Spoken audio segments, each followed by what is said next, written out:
In my research also came across a couple of interesting lies. In The Camera Never Blinks, which is Dan Rather's rather self-promoting biography. Of course, I guess what biography isn't self-promoting? But he wrote that he never heard shots from the grassy knoll. And as a matter of fact, his job was to collect up the footage that CBS had taken of the whole event and deliver it to local TV affiliates so they could pump it back to CBS headquarters. But then 50 years later, during an anniversary CNN special, they had this really bizarre segment where they tried to recreate what happened in Dealey Plaza in real time. So you get this really interesting running commentary. You've got Rather saying, I saw some police run up this grass. I thought they're chasing a gunman. I run with them. Then you get this unidentified male. He sounds like he's a TV reporter. He says, they reported here that the attempted assassin, we now hear it was a man and a woman. Then we get back to Rather. He says, they got to the top, looked around.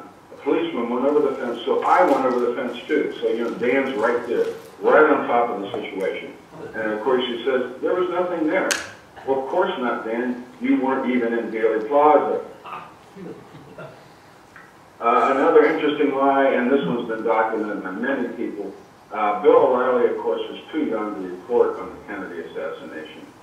But he claims in his pro-war book, Killing Kennedy, that it was his knock on the door. He had an interview scheduled, supposedly with George DeBrosse.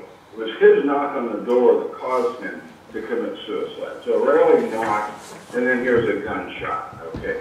Well, we find out later from Gaten Fonzie's office, of course he was the head of the HSCA investigation, that O'Reilly had actually phoned their office that very same day from his office in Dallas, some 1,200 miles away. So O'Reilly wasn't anywhere near George DeBrosse's home at the time.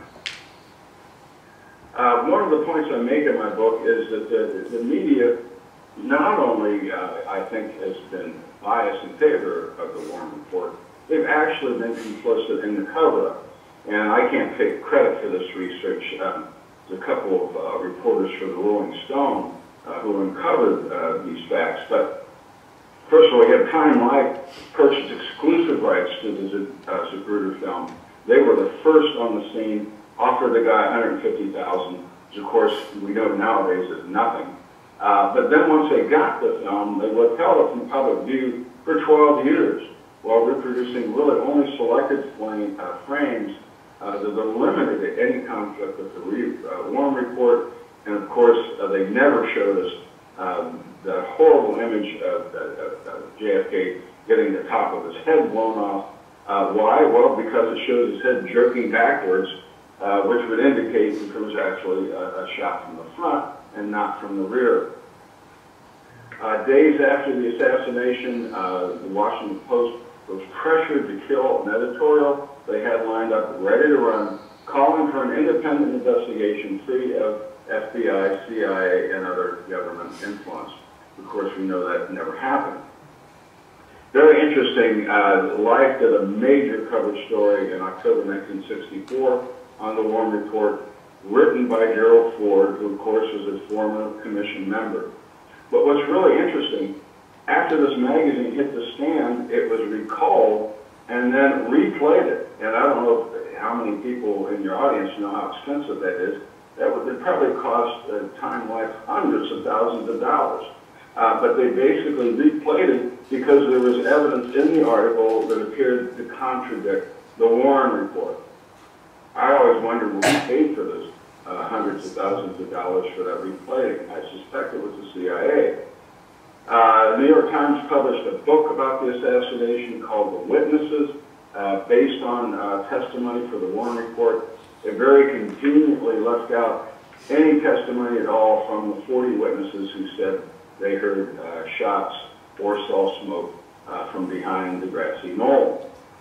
Then you've got a 1967 CBS documentary on the assassination that we know was secretly reviewed and maybe even altered by former Warren Commission member John McCloy, whose daughter just so happened to be the administrative assistant to CBS News President Richard Salon. The incredible inbredness of all this is pretty amazing. Let's go to the next slide. Why is there so much complicity? Well, we can thank Carl Bernstein in the late 1970s got a hold of the CIA documents showing that 400, at least 400 of the nation's top journalists were working for the CIA during the Cold War well into the 1970s. And of course, this was primarily among the Eastern elite media, the New York Times, Washington Post, CBS, and Time. And they were recruited under a top secret program, of course, known as Operation Mockingbird.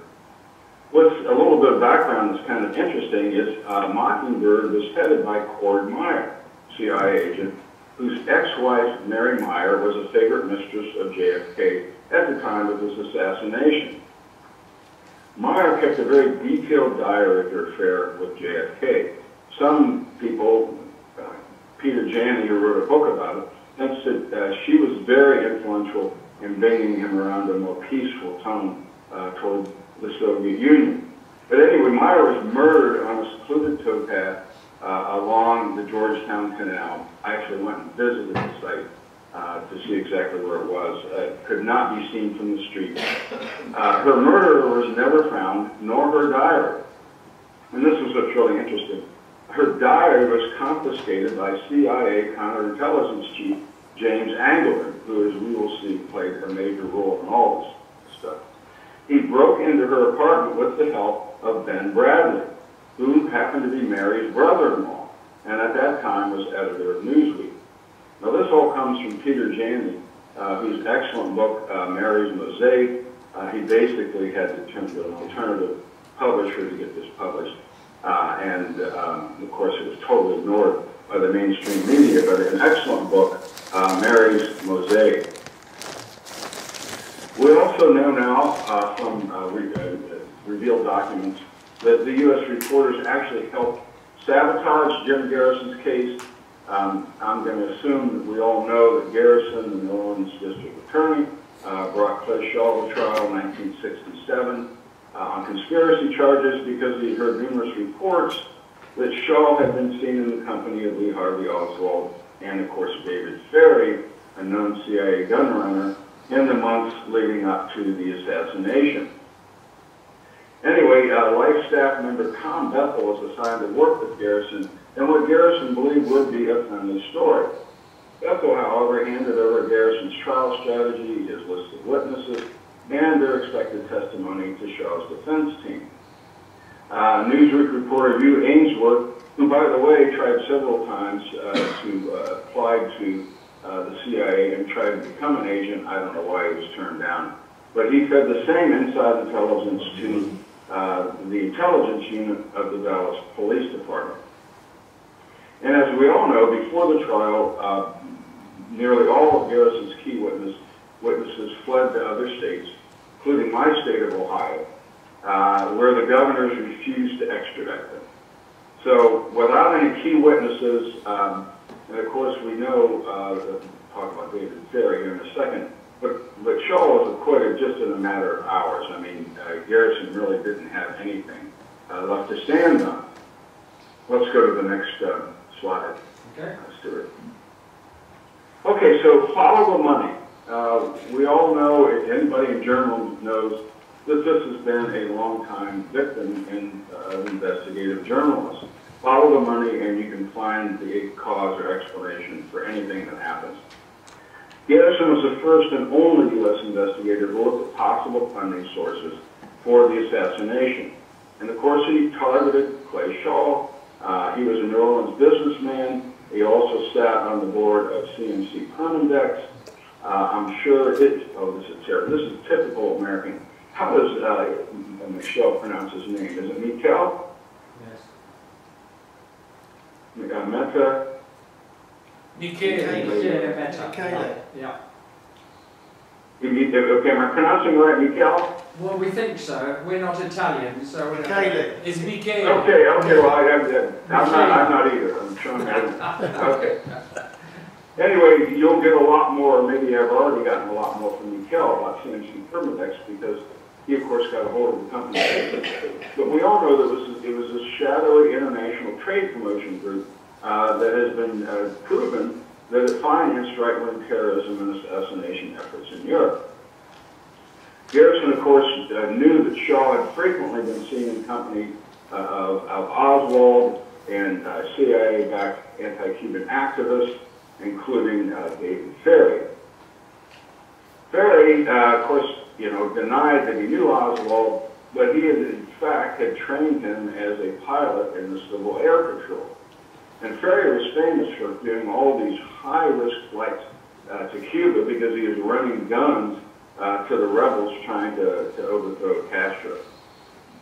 But anyway, Ferry was Garrison's original target, but he very conveniently died of a brain hemorrhage just hours before being arrested. So I guess the bottom line here is not a single U.S. journalist ever looked into CMC Permadex, contradicting this whole belief that you follow the money. Next slide, please. Okay. Just a quick comparison of foreign versus domestic media coverage. And I, of course, being language challenged, foreign language challenged, only looked at the English language foreign newspapers. But what I found was really interesting looking at reviews of Oliver Stone's JFK. Among the top U.S. newspapers, there was one positive review against 5 negative. If you look at the major foreign English language newspapers, primarily in Australia, Canada, and England, there were 9 positive reviews versus 3 negative. And then, of course, Mikel, we now know, is an Italian journalist, and is really the first journalist to take a closer look at CMC Permadex. I'm going to go through this quickly, but my approach to history is really based on the advice of a U.S. historian named David Hackett Fisher. But he basically says that we'll never know all the details, all the facts in any episode in history. But he's saying to fill in these gaps, we really have to rely on a preference for what he calls parsimony and consequences, but not causes. Causes always have antecedents, and we can rank their relative significance, but the important thing is, he says, is we can't isolate any one particular cause for complex events. We have to look at the big picture. So bottom line is, we see history as proceeding instead from multiple causes and their intersections, which is what I tried to do in my book. Let's go into the next slide. Okay. I hope I'm not preaching to the choir here, but once again, let's run down all the possible suspects, or at least that have been brought out in various conspiracy theories as to who was responsible for killing JFK. And of course, we know the strength of any suspect is measured by 3 factors: motive, means, and opportunity. JFK, and I got into a huge argument with someone on my dissertation committee who argued that every U.S. president creates powerful and potentially violent enemies. But I think JFK is in a special category. You got to look at all the people that he and his brother Robert alienated. First of all, organized crime, because of Robert's crackdown on the National Crime Syndicate. And of course, you had the CIA or rogue elements within the agency for his vow to rein in its covert operations after the disaster of the Bay of Pigs fiasco, which was sort of handed to him the first moment he stepped into the office and said, "Hey, we're going to invade Cuba. You come along with this." There was also elements of the CIA and anti-Castro Cubans because he refused air support to the Bay of Pigs invasion, and they blamed him for the fact that it is why it failed. He also promised, of course, after the Cuban Missile Crisis, when we nearly came to the brink of World War III, he promised Khrushchev he would never again try to invade Cuba. Of course, we have the USA Mafia, the Marseille Mob, and the South Vietnamese government because he cracked down once again on organized crime and the U.S. heroin trade and the assassination of South Vietnamese President Diem, which we now know Kennedy at least had some knowledge that that was happening. We also have right-wing oil interests, in particular Texas oil baron H.L. Hunt, once again because of Kennedy's efforts to reach out to the Soviet Union, and also because of his plans to eliminate the oil depletion allowance. And then we have the French secret army, the OAS, as well as Israel. They were close partners for supporting de Gaulle's moves to withdraw from Algeria and, of course, grant independence and make it an Arab-controlled nation.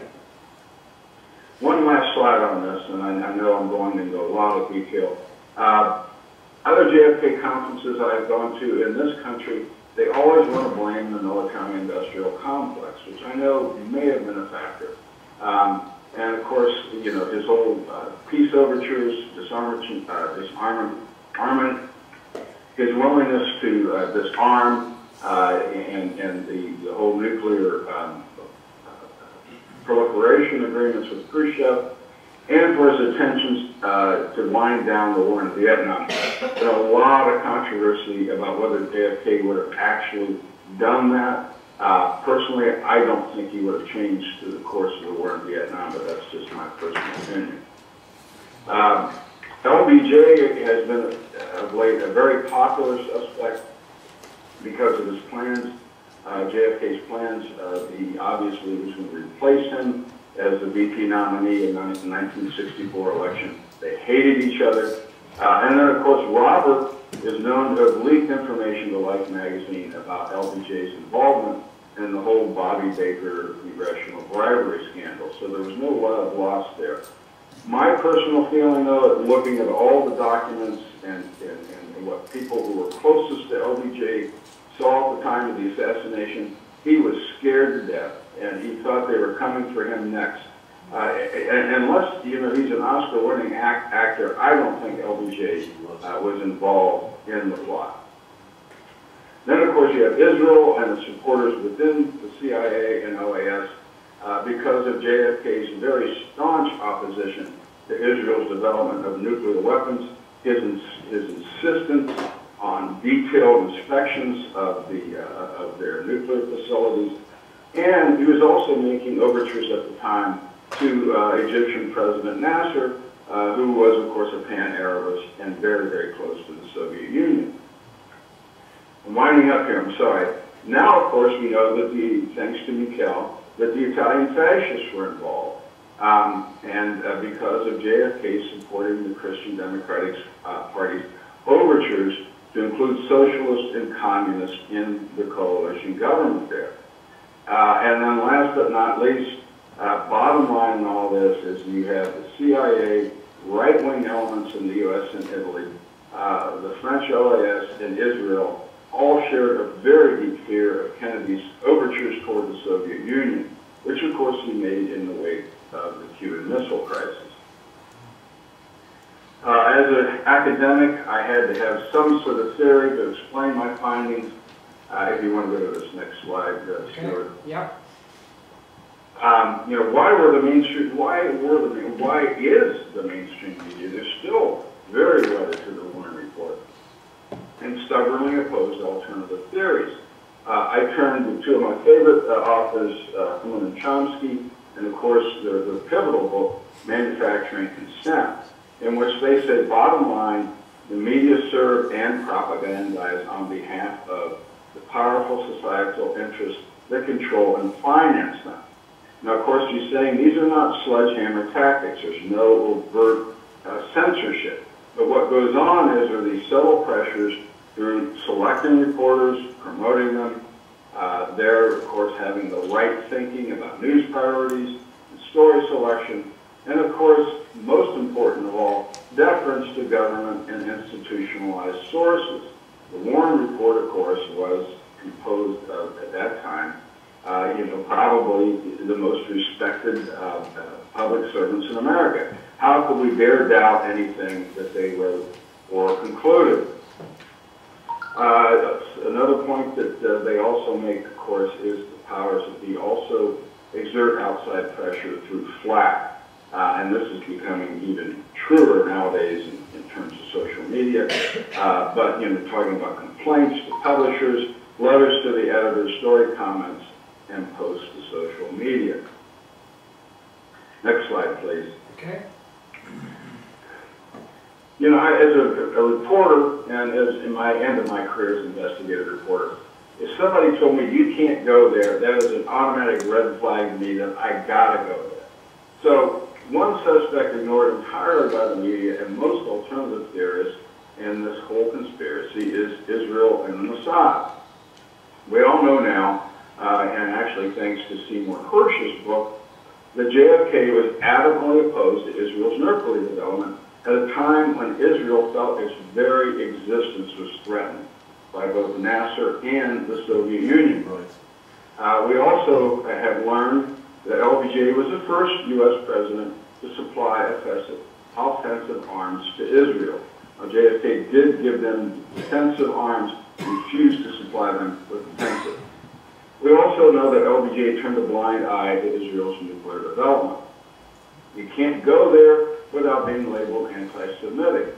And of course, I would argue that Israel's Mossad and its right-wing leaders in the right-wing party are not representative of all or even most Jews. And pro-Israeli censorship in the United States is the 10-ton gorilla that nobody wants to speak about. I'm going to just briefly, and maybe I'll cut this out. How am I doing on time? You're doing well, Jim. Don't worry about it. You carry on. Okay, let's go to the next slide. I'm going to talk a little bit about Mikel's new evidence from CMC Permadex. Of course, I guess you all know he was able to get a hold of the company papers. But what he found is that both the CIA and right-wing Italians were alarmed that the Italian people were open to socialists and communists after the war. What's really interesting is I traveled in Italy in 1976 and stayed with a lovely Italian family outside of Milano, and they were communists. And it was really fascinating, for a young kid from America. You go around their apartment, there was a crucifix in every room of the house, but they were communists. And they took me on a pilgrimage to the site in Brescia where they lived, where the right-wing terrorists had set off a bomb. I think it killed like 100 people. And this was like just a few years after it happened. But I remember how deeply moved and upset they were about this. So Mikel's research really hit a chord with me. The CIA propped up the Christian Democratic Party for years. We now have documentation for that. And as long, of course, as they excluded socialists and communists, that was the whole idea, is keep those folks out. Mikel came across a statement from an Italian Freemason in one of the investigations into the group. And this is from a guy named Guido Giannulli. And he's saying, neither do our American friends are happy with this leftist direction of the Italian government. Neither do our American friends for obvious reasons, and neither do our friends in Israel who are worried about the possible repercussions that a change in the balance of forces in the Mediterranean area could have on the Arab-Israeli conflict. Next slide, please. Okay. We probably all know this, but Mikel repeats it in his book. William Harvey, of course, is famous for having dropped 60 commandos into Cuba during the 1962 missile crisis without telling the Kennedys. And of course, when they found out, it was like, holy shit, what are you doing? So basically, the CIA chief Helms at the time basically moves Harvey into Italy, gets him out of the American theater, and that's where he began forming alliances among the Italian neo-fascists, the mobsters there, and of course CMC Permadex. Mikel did a great job, I think, of following the money trail. Last, somebody's looking at the money trail and all this. There was a Freemason extremist, a member of something called D2 or DUE2, and also a mobster and money launderer by the name of Mikel Sindona launched a bank called Credit Coleman. I'm probably pronouncing that wrong. in 1960. He then put the bank in the hands of another neo-fascist by the name of Gian Giacomo Borghese in early 1963. Borghese, like so many of these fascists in Italy, were saved from prosecution at the end of World War II, personally by James J. Angleton, who of course was the head of the OSS in Italy during the war. And of course, he got an assist from CNC member Corrado Bonfantini. Next slide, please. Okay. This is something, I guess, a lot of it came from the what Gary Hemming told JFK Lancer. But basically, he said that Trujillo, of course, you know, I forget what he was the dictator from the Dominican Republic, if I recall. But anyway, he deposited 10 billion lira into Borghese's credit card, which mysteriously disappeared when Trujillo went on a mission to Haiti to organize the funds necessary to kill JFK. This comes from ex-CIA operative Gary Hemming. Hemming told JFK Lancer that a fundraising meeting was held in Port-au-Prince in February 1963, attended by all the Trujillo family members. He actually testified before the House and subcommittee on assassinations that money gathered from Canada and Europe was then sent to Dallas to finance a French team of assassins. And Meta, of course, tells us that Bloomfield also made a large money transfer from Bermudex at about this time. Now, I haven't talked to Mikhail about his documentation for this, but I assume he does have some. Let's go to the next slide, please. Okay. So why Haiti in all this? Well, we know for a fact that the CIA had a base in Haiti for harassing Cuba in the early 1960s. And it was operated by Herbert Itkin. He partnered with Pierre Talenti and Mario Brode, who was another Anglican recruit who helped debrief KGB deserter Anatoly Golitsyn in 1962. Angleton was absolutely obsessed with Golitsyn. We all know that he kept him isolated in prison. I don't know, he interrogated him for months and months and months because he was convinced, of course, that he was the key to uncovering all kinds of moles in the American government. Garrison argued that the plot against Castro had morphed into a mission to kill JFK, and he was probably right, concealing one plot within another. Next slide, please. Yep. Mikhail gets in all these interconnections between Israel, CNC, the French OAS, and the CIA. Let's go through some of them. First of all, we know, and a lot of people have known, that the Chromedex board member and founder was Louis M. Bloomfield. He was an early organizer of Jewish terrorists in Palestine, a CIA contract worker, and of course the lawyer for the wealthy Bronfman family of bourbon fame in Canada. I should say bourbon and bootlegging fame. Bloomfield also held half the stock in Chromedex for unnamed investors. And this is according to Maurice Phillips, who is a researcher, Canadian researcher in Montreal. He says that there is a dense and long correspondence between CIA agent George H.W. Bush and Bloomfield in the Library and Archives Canada. Bloomfield's widow, of course, has blocked access to those archives. Another Chromedex board member was Doug Began. He was a British spy and secretary of the National Committee for Labor Israel. Former CIA agent Philip Agee accused NCLI of conniving with the CIA. And then last but not least, we had Chromedex board member George Mendel, also known as Giorgio Mentella. He changed his name when he moved to Italy. But he was famous for having removed Jews from Nazi persecution to Palestine, but only if they paid him. And then a 1959 CIA memo says witness identified Mantello as an Israeli spy. He is another Chromedex board member. Let's go to the next slide. Okay. Some other interesting Israeli-Italian connections that Mikhail uncovered. There were many Israelis who volunteered in 1945 for ISIS. This was one of these secret armies that was organized by probably the CIA and Italian intelligence to maintain the independence of Sicily. The idea was that if Italy went communist, Sicily would at least be a bulwark against communism, and then they could launch, efforts to defeat communism in Italy if they took over there. In return for this, Israel called on John Borghese, Nino Budazzoni, and other Italian fascists to train soldiers to defeat Egypt in 1947.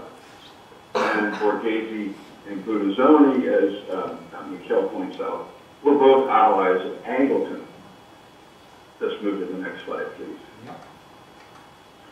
We also have a very close CIA French connection. This is probably familiar to a lot of people.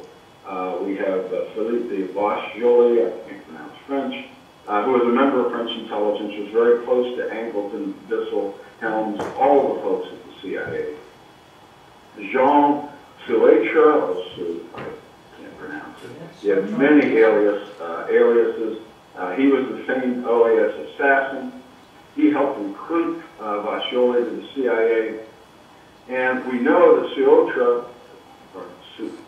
was involved in the assassination of Congolese Prime Minister and socialist Patrice Lumumba in 1961. 2 years later, and this is really interesting, Suetra shows up in Houston and Dallas. He shows up in Houston the morning that JFK arrives, and then later that afternoon goes to Dallas when Kennedy also goes to Dallas as well. This has been documented, and it's really interesting because it came from a heavily redacted CIA document that Mary Farrell, who is a legendary JFK researcher in the United States, she decided she was going to use some crude sort of chemical methods to see if she could see behind the redaction, and this is what she found. Basically, the French intelligence officials saying, hey, did you know that this guy was in your country at the same time? And also, we would like to know what happened to him because we have de Gaulle is about to visit Mexico in a few days, and we want to know where this guy is. It's all in a CIA document. Of course, the CIA never followed up on that. I'm sorry, the FBI. Then, of course, you had the Israeli, French, and Italian connection. Italian secret agent and OAS collaborator Guido Giannatini testified that the Israelis wanted French domination of Algeria. Once again, the counter-Arab influence in the Middle East. French OAS leader Jacques Cousteau had been a governor in the Algerian colony, and of course became a sworn enemy of de Gaulle after his decision to withdraw. He also was a sympathizer with Israel. And then Mikhail also found a series of stories in the magazine Israel detailing the very real fears among Israelis in Algeria that they would be exterminated if Algeria was given its independence. So you can see why the Israelis and the French would really hang together over this whole issue of Algeria. Let's move to the next slide. Okay. What is the bottom line and common thread in all of this? No surprise, James J. Angleton.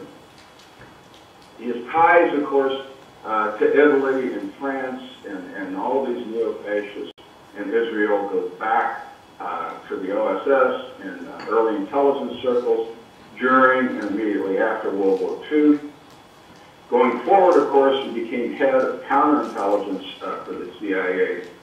He was so secretive that he even had his own form of internal communication within the agency that no one else was privy to. The guy was just incredible. And he was also the liaison to Israel's Mossad well into the mid-1970s. Angleton was finally moved in 1974. We can thank New York Times investigative reporter Seymour Hersh because he exposed the CIA operation to spy on and infiltrate the U.S. anti-Vietnam War movement. And I don't know if you're familiar with the U.S. wall, but the CIA is not allowed to do domestic surveillance. That is against the law. It's entirely the bailiwick of the FBI. Let's move to the next slide, please. Yep. Final slide, so I haven't raced through this. There's just no question now, and especially with McKell's research, that this was an international conspiracy. And it needs an international effort to document it once and for all. And, you know, look what McKell was able to accomplish working alone in Italy. What if we had researchers, journalists collaborating in France, Israel, Mexico, Cuba, Haiti, Russia, all these other countries? How much information we could put together on all this. There's already a role model for these kind of collaborative efforts. There's something now known as the International Consortium of Investigative Reporters. I won't take you to that website there, but they, of course, are the people who got a hold of all of the 11.5 million documents that were leaked, known as the Panama Papers. They analyzed those in a matter of months and produced a series of stories. Anyway, I was delighted to find out that this organization has not disbanded. It still exists, and they're still doing fine investigative work. They recently won the top prize from the Scripps Howard Foundation with the series they did on defective medical implants. They took a global look at how these companies that are making these implants are not testing them, and of course are basically bribing surgeons and doctors to use them, and they're having all kinds of problems with patients who have been subjected to these things. Anyway, that wraps it up for me. I'm entirely open to questions. That's brilliant, Jim. Thank you very much.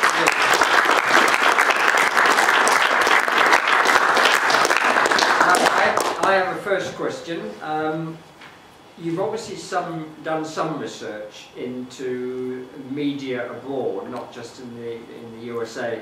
One of the things we feel in this country, we see a lot of JFK programs that come out, particularly at anniversaries and so on.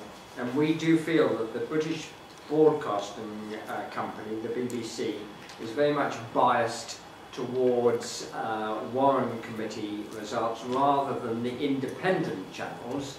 And I often wonder whether the BBC is influenced somehow through the American government or through our government. It is very apparent to me and to friends of mine that the BBC tends to be pro-Warren, and the other independent channels are very much conspiracy theorists. Mm-hmm.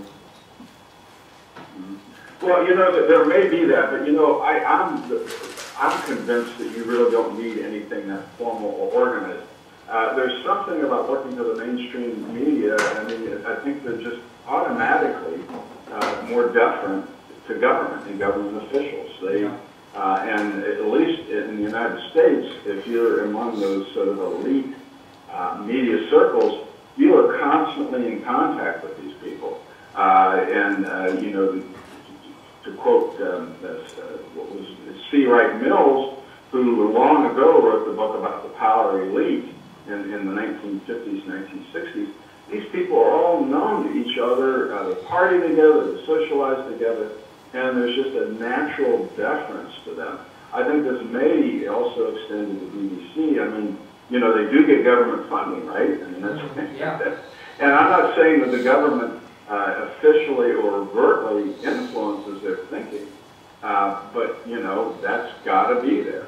And as Herman Chomsky has said, it's not like these reporters are being overtly or covertly pressured.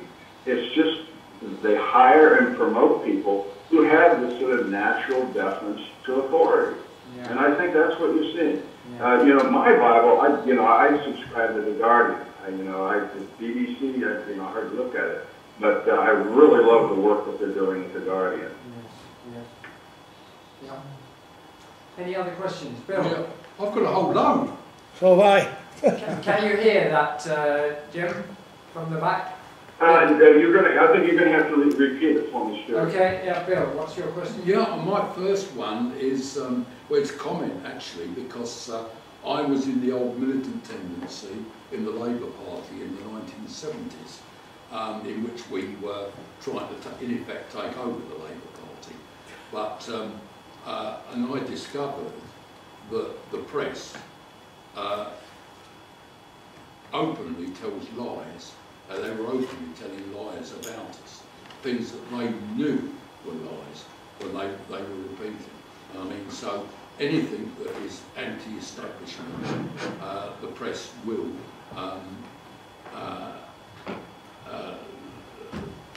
pervert or lie about. The second point is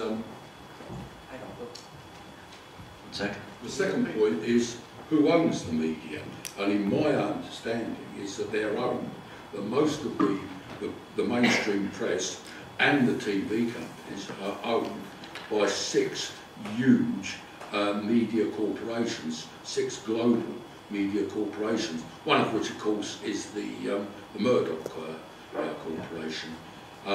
They of course are the establishment's PR department in effect. The next effort comes back to what Jim was saying about his student who actually was complaining, well, all presidents create enemies. Yes, they do, and some presidents create enough enemies to be murdered. And I go back to Zachary Taylor in 1850. Well, there are certain parallels with Kennedy and Zachary Taylor. Zachary Taylor was an American war hero who was put into the presidency to represent the interests of the southern states. He was a Louisiana slaveholder in the same way that Kennedy come from a family of extremely rich people. But Taylor ended up by renegading on Southern interests. I believe he supported the famous Missouri Compromise, much to the South's disgust. And then on July the 4th, 1850, after a White House garden party, he was suddenly taken ill and died. And it was claimed at the time that he died of food poisoning. But all the symptoms were symptoms of arsenic poisoning, and when his body was interred disinterred many years later, arsenic was found in his hair. Ditto Warren G. Harding, whose administration was riddled with corruption. Warren G. Harding suddenly died, apparently in perfect health, apart from a very slight cold, and then suddenly he drops dead. There has never been an autopsy on Warren G. Harding, so nobody knows what killed him or how he came to die. There's just 2 presidents who also died under very mysterious circumstances. 2 people. There were reasons for, as with Kennedy, of people wanting them out the way. What's your question? I think no, I'm making comments as well to support, in effect, supporting Jim and what he's saying. My next one, Golitsyn, the Tsar, the CIA, the defector Golitsyn. My understanding is that Golitsyn also claimed to be the son of the late Tsar, the one who apparently was a haemophiliac, and that he claimed to have made some sort of miraculous recovery from haemophilia. In fact, it's quite clear that the guy was a nutcase. My next little question is Angleton. My next comment is Angleton. Angleton actually hero worshipped Kim Philby, who was then found to be a British traitor working for the Russians. Angleton should really have been removed a lot earlier than he was. And my final effort is about the book Mary's Mosaic. I tried getting it through Foyles earlier this year. Unfortunately, I couldn't get it, and I will be trying to get Jim's book See No Evil through the same company. Thanks, Bill. Did you hear that, Jim? No, I didn't. You're going to have to try to summarize for me. Yeah, I think that there were comments really from one of our very informed delegates, Bill Beadle, and he was commenting on your presentation and adding some of the points that he was making back into the previous century. So it was very difficult to get a question out of it. But any other questions? Yeah, can you, Jim, hear me? Can you hear that? Can you hear that? Well, I'm a little hearing challenged to begin with. Okay. Just a few questions, and do you know when Clayshaw joined Permindex? Do you know when Clayshaw joined Permindex? Well, I think Mikkel is a better source on that, but I'm pretty sure it was 1960 or 1961. And what's interesting is he was listed as a member in Who's Who up until the time that he was taken to court by Jim Garrison, and suddenly that was eliminated from his Who's Who profile.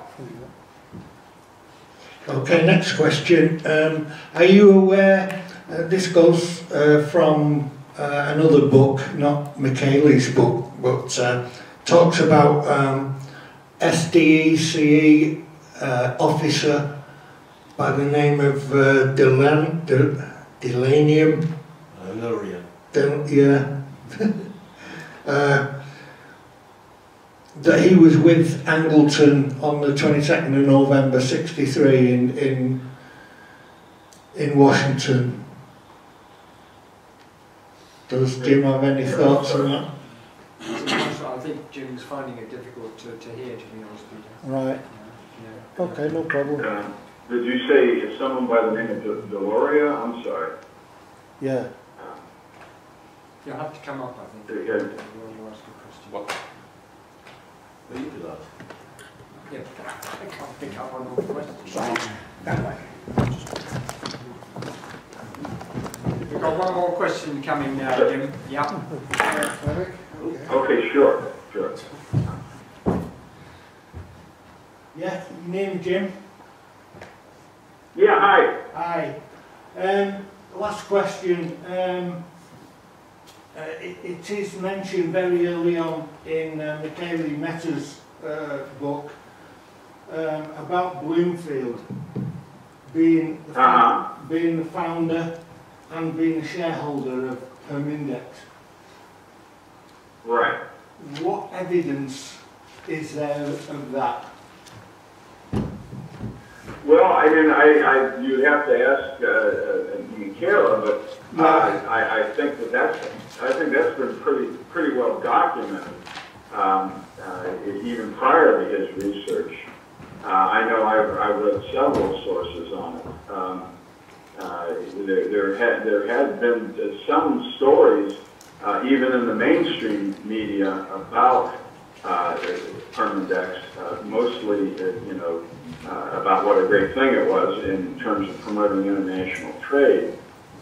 There's also the famous article in the Italian newspaper, am I pronouncing it right? Pesa Sera, which was a left-leaning Italian paper, but they were the first really to expose what was going on with them. The CIA later, of course, tried to disparage that by saying it was basically a Soviet front and it was Soviet disinformation. But, you know, that's, you know, of course, the CIA would obviously say that. Yeah. But as far as I know, that Italian newspaper article was the very first to expose what was going on with Permandex. And you'd have to ask Michaela about what other evidence she has. Okay, it's just that the Canadian Library, I believe, have now released all of Bloomfield's stuff. And there was some that they held back, but not for nefarious reasons, but simply because Bloomfield was a lawyer, and therefore there was client privilege, you know, to hold back some papers. But there's nothing in there and in his letters that indicate that he's was associated with Permindex or CMC, other than working for clients. Mm-hmm. Yeah. Well, you know, I think the expert on that would be Maurice Phillips. You know, of course, who's the researcher in Montreal, and Yeah. I don't know what he would say. I'm not sure what he would say in response to that. I am not really an expert. I do know that Maurice maintains his own website on the JFK assassination and the Bloomfield papers. And as far as I know, not all of them have been released. And as you say, whether or not they're relevant to Permindex, I don't know the answer to that either. Yeah. Okay, thanks, Jim. Yeah, thank you for your comments, sir. Jim, thanks a lot. So it's Tony Power here, just taking over. We got one more, and I promise it's a very short question. Do you want to just come down, and then we'll make this the last question. Thank you. Thanks for your patience, Jim. Thank you. Sure. Hello, Jim. Thank you for your contribution this afternoon. I just want to address one minor point you raised. The BBC have something of a bad press from you. I worked for a number of years at the BBC, and during all of my time there, individually, personally, I was never subject to any editorial pressure, nor were any of my colleagues in the newsroom. And I think we need to be absolutely clear that the BBC staff and governors guard their independence from government very, very seriously. Mm-hmm. I just wanted to raise that point. No, and okay. I'm glad you brought that up, and I agree. Another point I wanted to make, I mean, I've spent this whole lecture talk sort of disparaging journalists, especially American journalists. But a lot of them have been involved in the JF investigation and have done excellent work. The only problem is that in order to do that work, they've had to leave behind their jobs at the mainstream media. I mean, I can go down the list. Jefferson Morley was with the Washington Post. He left to become a JFK investigator. Jim Mars, early on, left the Dallas Times-Herald to write his book on the conspiracy. Anthony Summers, and correct me if I'm wrong about, wasn't he a BBC reporter at one time? Yeah. But he's written some books and some excellent things about the assassination. But the list goes on and on. Les Baker, Lisa Pease, even Carl Bernstein, I think, had to drop out of the mainstream media to do true investigative journalism about the media and its relationship with power structure. As I said before, I don't think there's overt or covert pressure on journalists. I just think it's the environment that they work in is so deferential to the authorities that it's very, very hard to write extremely critical things like saying that there was a conspiracy. There was at least some members of the U.S. government involved in a conspiracy to kill JFK. You just can't go there and still be a part of the mainstream media. Jim, thank you very much indeed. Thank you very much for your time. It's very interesting indeed, and we might well call upon you in the future if you're willing to give us another talk. Fantastic, and thank you very much for your time.